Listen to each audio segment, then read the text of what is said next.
Амрыг ирээ сонсогчдоо Сэтгэл зүйн хараал подкаст нь болсон бодтой гэмтэргийн талаар наривчлан дэлгэрэнгүй ярих учраас эмзэг мэдрэмтгий жирэмсэн насан туршаагүй зүрх судасны өвчтөе хүмүүс сонсохгүй байхыг зөвлөж байна. Манай подкаст нь гэмтэрэг зөрчлөөс урьдчилан сэргийлэх, эрх зүйн мэдлэг олох зорилготой бөгөөд ярьж буй хэрэгүүдийн газар байршил, хувь хүний мэдээллийг тодорхой дурдахгүй болно. За сайн байцгаана уу сонсогчдоо, манай подкастын 35 дахь дугаар хүрэхэд бэлэн болсон байна. Тэгээ энэ удаагийн дугаараар болохоор 2025 оны 6 сарын ихээр цахим орчинд нийтлэгдсэн нэгэн мэдээллийг уншихаар бэлдсэн байгаа. Тэгээ маш олон сайтуудаар бас нийтлэгдсэн мөн тухайн постыг бичсэн иргэний хувьд бол энэхүү нийтлэлийг эрүүл мэндийн яамд хүртэл түгээж өгнө үү гэсэн байсан. Тэгээ уншаагүй мдээгүй хүмүүс ч гэсэн байгаа. Магадгүй одоо нэг текстэн мэдээлэл уншдаггүй хүмүүс ч гэсэн байдаг. Тэгэхээр хүрх хүмүүст нь хүрээсэй гэсэндээ энэхүү нийтлэлтийг одоо та бүхэндээ хүргье. Ингээд шууд эхлэе. Эмч нарын хариуцлагагүй байдлаас болж хүүхдийнхээ амь насыг алдах шахлаа. Иргэн чимэх сувд. Эхнэрээ эмэгтэйчүүдийн үндэсний төв буюу 300 ортой эмнэлгийн хаалгаар 2 сартай нялх хүрээ эмчлүүлэх гэж твэрч ороод эмч нарын хариуцлагагүй, хайнга, сэтгэлгүй, мэдлэггүй байдлаас болж амь насыг нь алдах шахаа зогсохгүй. Эрүүл мэндээр нь маш ноцтой хохироогоод хорвоог харах хоёр нүднийх нь нэгийг нь харахгүй болгочхоод насаар нь өвчтөе болгоод гарч ирлээ. Хүүхдийн эрхийг хамгаалах өдөр ийм зүйл постлоод сууж байгаадаа үнэхээр харамсаж байна. 2025 оны 5 сарын 3-ны орой хүмүн өндөр халуурч 300 ортой эмнэлэгт үзүүлэхээр яаралтай тусламжийн тасагт ирж од гэрэл гэх хэмжид үзүүлсэн. Хүүд минь олигтой үзлэг хийлгүй хатгаа эхэлж байна гэж худлаа уншилж хэвтүүлэхээр болсон. Ингэхдээ маргааш буюу 5 дугаар сарын 4-ний өдрийн 12 цагт бэлдэж ирээд хэвтэрээ гэсэн. Шөнө нь хүүмэн уйлаад олигтой унтаагүй тул бид өдрийн 12 цагийг хүлээлгүй 300 ортой орж хэвтгэхээр ирээд шууд ниран тасаг руу хэвтсэн. Хүүгмэн ниран тасгийн эрхлэг чимж тунгалаг үзээд шинжилгээ авч зулай болон хөвлийн ойхоод харж цусны шинжилгээ аваад хариуг танилцуулаад эмчилгээнүүд эхэлсэн ч хүүмэн улам уйсаар оройн 5-6 цагийн үед биеийнх нь байдал муудаж өрөөс нь нүдэн чичигнэж анилцаар маш хүчтэй таталт өгсөн. Тунгалаг эмч сувилагчийн хамт өрөөнд орж ирээд арга хэмжээ авч тайвшруулах юм уулгаж дусал тариа хийж унтуулад тэр шөндөө ажиглаад тонсон. Өглөөс эрэхтэй миний хүүгийн баруун нүд нээгдэхгүй биеийн байдал маш сулбгар толгоогооч сайн даахгүй байдалтаас ирсэн. Тунгалаг эмч үзээд хүчтэй таталт өгсөн болохоор нүд орчмын мэдрэлийн судас жаахан гимцээ эсвэл булчнан чангарсан юм уу суларсан байх сүртэй зүйл байхгүй. Харвал төгссөн бол тал бие нь тэр чигтээ саажаад хөдөлдгүү маа. Танаа хүүхдийн дөрөв мөч хөдөлж гин. Тэгэхээр ямар ч харвалт байхгүй. Аяндаа зүгээр болно. Нүд нь нээгдэнэ гэж хэлсэн. Би тунгалаг эмчийн энэ үгэнд итгэж байсан. Маргааш нь буюу 5 сарын 5-нд эрчим тэмчилгээний тасгаас 2 эмч орж ирж хүүг минь үзээд хүчтэй таталт өгсөн бол нугаснаас ус авахд гэмгүй шүү. Дахиад татвал хүүхдийн эрчим тэмчилгээний тасаг руу аавна гэж хэлсэн. Гэхдээ тунгалаг эмч маргааш нь эрчимтийн тасгаас хүүг минь асууж залгахад эрчимт рүү авах шаардлагагүй. Биеийн байдал нь тогтворчсон гэж хэлсэн байсныг сүүлд нь бид мэдсэн. Надад ч мөн тэгж хэлсэн. Ингээд 5 дугаар сарын 4-ний өдрөөс 9-ний хүртэл ниран тасагт 5 хоног хэвтэн эмчилүүлсэн ч биеийн байдал нь дээрдэхгүй, баруун нүд нь нээгдэхгүй байсаар 5 дугаар сарын 9-ний өдрийн өглөөнөөс хүүмэн дахин халуурч уйлагнаж эхэлсэн. Тунгалаг эмчид хүүмэн завьртай байна. Би энэ маш сулбгар толгоогооч даахгүй байна гэдгийг хэлсээр байсан. Гэтэл хүүг минь харчхад танаа хүүхдэд харуулт байхгүй. Зүгээр таталтаас үүдэлтэй нүдний булчингуудын төр зүрийн зочрол 2-3 хоногоос нойрны юм уухай болоод ирэхээр нь нүд нь нээгдээд буцаад сэргэлэн цаваа болоод ирнэ гэдэг юм а ярьсаар байсан. Гэвч 9-ний өглөөнөөс хойш халуурж эхлээд халуун нь буухгүй уйлаад байсан болохоор дахин шинжилгээ авч зулаан эохоод харуулж ийш тийш нь авч явсаар байсан. Зулаан эохоогоор хүүгийн минь тархинд юу илэрснийг хэлээгүй. Ингээд 17-оос 18 цагийн хооронд эрчим тэмчилгээний тасгийн 2 эмч ирж үзээд хүүг минь тархины томографт харж нугаснаас ус авна. Дараа нь эрчим тэмчилгээний тасгийн сэхээний өрөө рүү авч явна. Тархинд цус харвсан байж магадгүй. Хүүхдийн чинь би муу байна гэж хэлээд совилагч нар хүүд минь хүчил төрөгч залгаад авч байсан. Энэ үед тунгалаг эмчийн ажил тарах цаг болж совилагч нартай юу болсныг над руу хэлээрэй гэж захиад гараад явцсан. Тархины томограф авч нугаснаас ус авсан шинжилгээний хариу тухайн орой яаралтайгаар гарч хүүмэн аль хэдийн тархиндаа хит хитэн газраа харвалттай. Бүр тархины гол судас харвсан. Бас үүнээс үүдэлтэй менингит болсон гэд биеийн байдал маш хүнд, найдлага бага, амь нас ярагдж байна. Ар гэрийнхнийг нь дуудаж уулзуулах хүмүүсээ уулзуул гэд аимшигтай хариуг сонссон. Хүүмэн 5 сарын 4-нд Ниран тасагт хэвтэн эмчлүүлэхээр ирсэн өдрөө хөвчтэй таталт өгөхдөө аль хэдийн тархиндаа харвсан байсныг тунгалаг эмч бүхэл бүтэн 5 хоног харвалт байхгүй гэж хэлсээр цаг хугацаа алдуулж миний хүүг өөхөх аюултай нөхцөл байдалд хүрэхсээр байсан. Ингээд 5 дугаар сарын 9-ний оройн 19 цагаас хойш хүүмэн хэд хоног эрчим тэмчилгээний тасгийн сэхээний өрөөнд үхэлтэй тэмцэлдэж байхад тунгалаг эмч санаа зовсон шинжгүй ажиллаа хийсээр байлаа. Хүүг минь яаж байна гэж нэг ч удаа асуугаагүй. Бүтэн 14 хоногийн хугацаанд би хүү дээрээ өглөө орой гэд өдөрт 2хан удаа орж уулздаг байсан. Хүүгийн минь ходоодонд гуурс тавьсан учраас хөхүүлэгч боломжгүй. Мөөмнийхэн сүүг таслахгүй гिचэн эрчим тэмчилгээний тасгийн үүдэнд сүүгэн сааж өгч сандал дээр унтаж 14 хоногийг өнгөрөөсөн. Биеийн байдал хүнд байсан болохоор зөөвөрлөх боломжгүй гэж хэлсэн. Азар хүүмэн хүүхдийн эрчим тэмчилгээний тасгийн эмч сувилагч нарын ачаар өөхөх аюулаас холдож биеийн байдал нь сайжирсан ч баруун нүдний зовх нээгдээгүй хэвээр хүүхэн хараа томорч гадагшаа хялар болж харахгүй байдалтай 2 гарын атгалцвал ялангуяа баруун гар огт атгалт байхгүй хүчгүй зарим үед анхаарал маш сул цаашид тогтмол таталтын юм ууж эмнэлгээс гараад үргэлжлүүлэн сэргээн засах эмчилгээ хийлгэж байнгын мэдрэлийн эмчийн хяналтанд байх шаардлагатай болсон гэдэг зүйлийг эмчээс сонсоод үнэхээр хүнд байсан. Миний хүү нийтдээ 14 хоног сэхээний өрөөнд цахиургүйгээр эмч сувилагч нарын эмчилгээ асаргаанд байж биеийн байдал тогтворжиж цаашид хүчил төрөгч залгаж монитор дээр амин үзүүлэлтүүд хянаж байнгын тусал тариа хийгээд байх шаардлагагүй болсон. Үргэлжлүүлэн Ниран тасагт үлдсэн эмчилгээгээ хийлгэж дуусаад ээжтэй нь хамт байлгаж хэд хоног ажиглан сайн байвал эмнэлгээс гаргах талаар сонсоод хүүгээ өөр дээрээ авна гэд баярлаж байлаа. Учир нь хүүхдийн эрчимтийн тасагт янз бүрийн халдвар эрсдэл үүсч болзошгүй гэдэг үүднээс Ниран тасаг руу шилжүүлэхээр ярилцсан.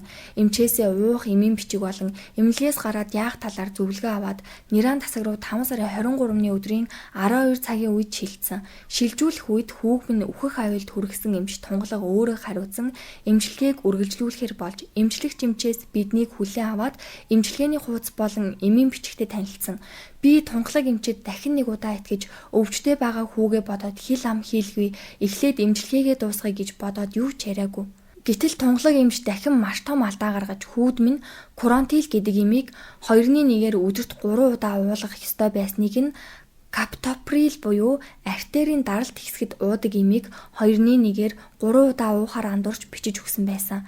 5 сарын 23-ны өдөр 2 цагийн үед Каптоприл гэдэг имнээс талыг уулгасан.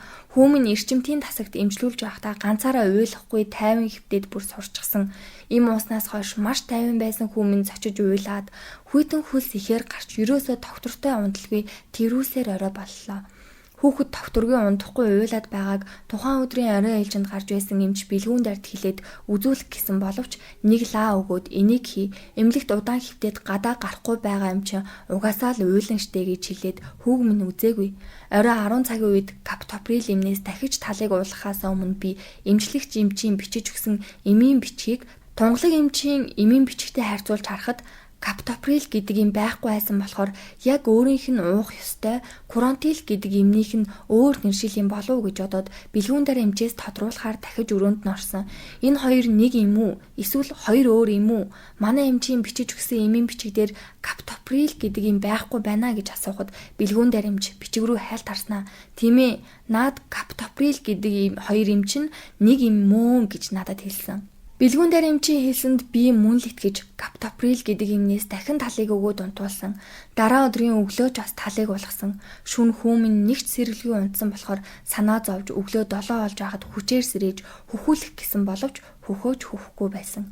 Оролдож байж сэрээгээд арай гэж хөхүүлээд дараа нь жихвийг нь солих гэсэн боловч урд орооноос хойш нэг ч шийгээгүй байлаа. Шүн хөхүүлээгүй болохоор шээс гараагүй байх гэж бодсон ч хөхүүлснээс хойш шээхгүй байсан. Энэ хооронд хүүмэн сэрүүн үедээ уйлсаар хүйтэн хөлс нь гарч хүл гар нь хүйтэн болсон байлаа. Тэгээд интернетээс Каптоприл гэх имийг хайж үзэхэд артерийн даралт ихсэхэд том хүнд уулгадаг юм байсан. Харамсалтай нь би хүүдээ Каптоприл гэх имнээс аль хэдийн нэг бүтэн нэг талыг уулгачихсан. Эмч сувилагч нар ээлж хүлээлцэх үед өглөө бэлгүүн дээр эмчтэй ээлж хүлээлцэхээр цуг орж ирсэн эмчээс би мөн л нөгөө хоёр эмний ялгааг дахин асуугаад манай хүүхдэд артерийн даралт ихсэх онш байхгүй. Харин энэ эм нь тийм онштой том хүн уудаг юм байна гэж асуухад угаасаа хоёр өөр эмчтэй гэж хэлсэн. Бэлгүүн дээр эмч харин өөрийгөө өмөрч би тунгалаг эмчийг нэмэлтээр бичиж өгсөн юм байх гэж бодсон гэж хэлээд маш хурдан гараад явсан. Ингээд эмч сувилагч нар хүүд минь буруу юм уулгаснаа мэдээд хорлог тайлах юм өгч дуцал залгаж даралт амин үзүүлэлтүүдийг монитор дээр хянаж сандралдаж эхэлсэн.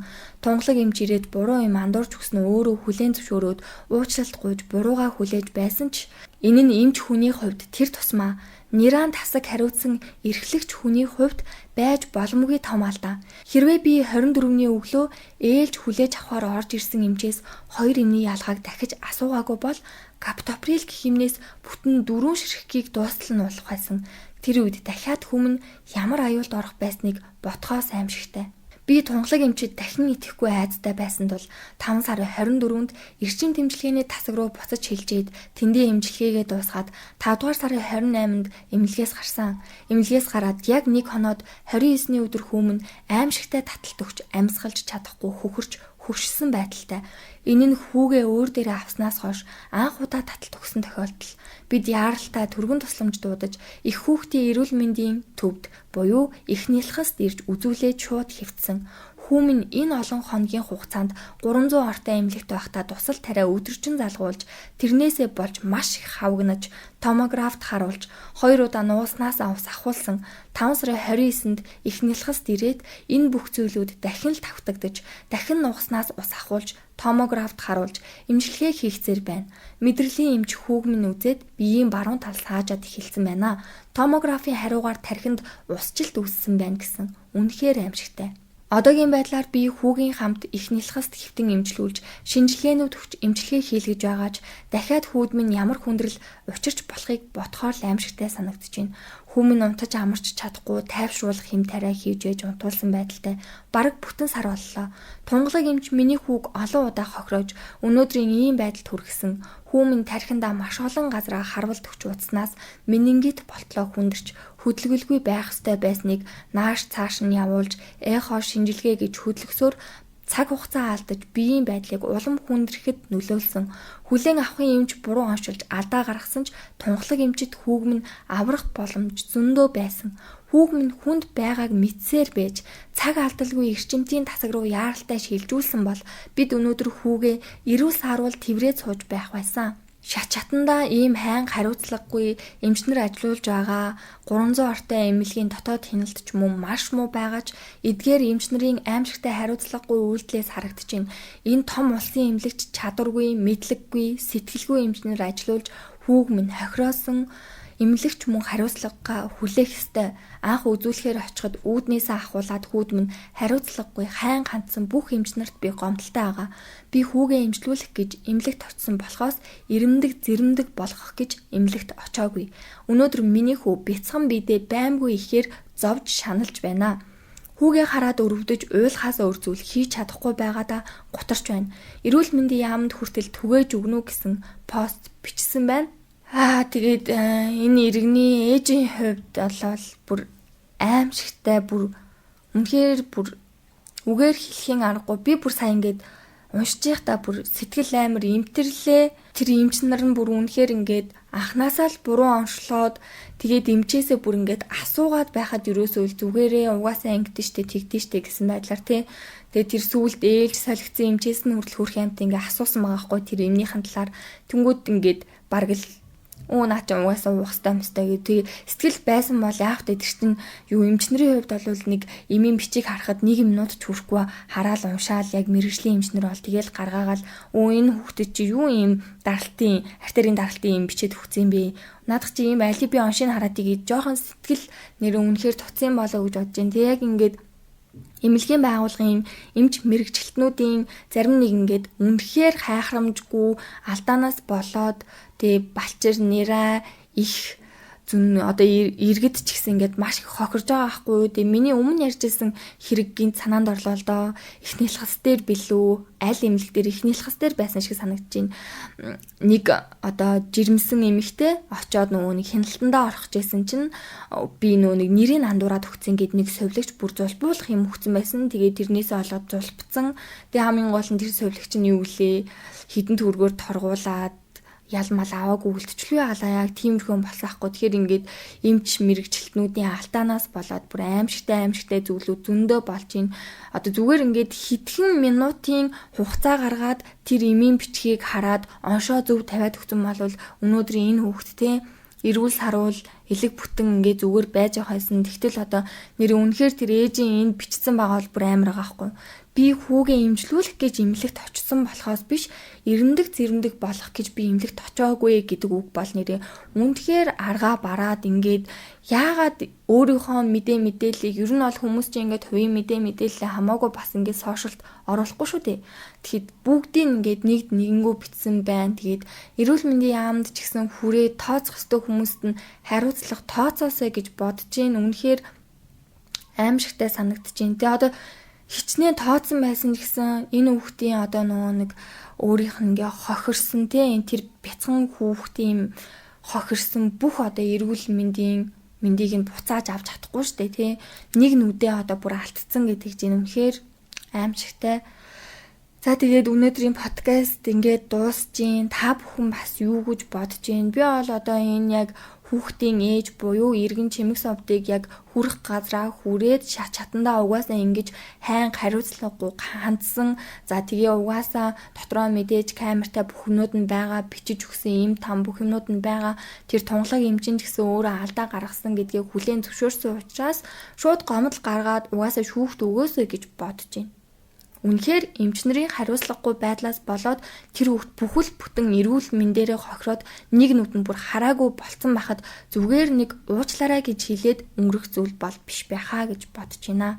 За тэгээд манай одоо эцэг эхчүүд ч гэсэн тий одоо ялангуяа одоо зөвхөн бага насны хүүхэдтэй биш одоо эцэг эхчүүд маань, жирэмсэн эхчүүд маань, аав ээжүүд маань одоо ийм ууж байгаа болвол тэр эмийнхэн бичгийг ядаж интернетээс хараад тий мэдээлэл авчаасаа одоо ч интернет хөгжсөн, цахим орчин хөгжсөн байгаа учраас зөвхөн одоо за эмч л угаасаа хийлж өгсөн юм чинь энэ зөв гэсэн байдлаар битгий хандараа өөрөө өөрсдийгөө хайрлаарай.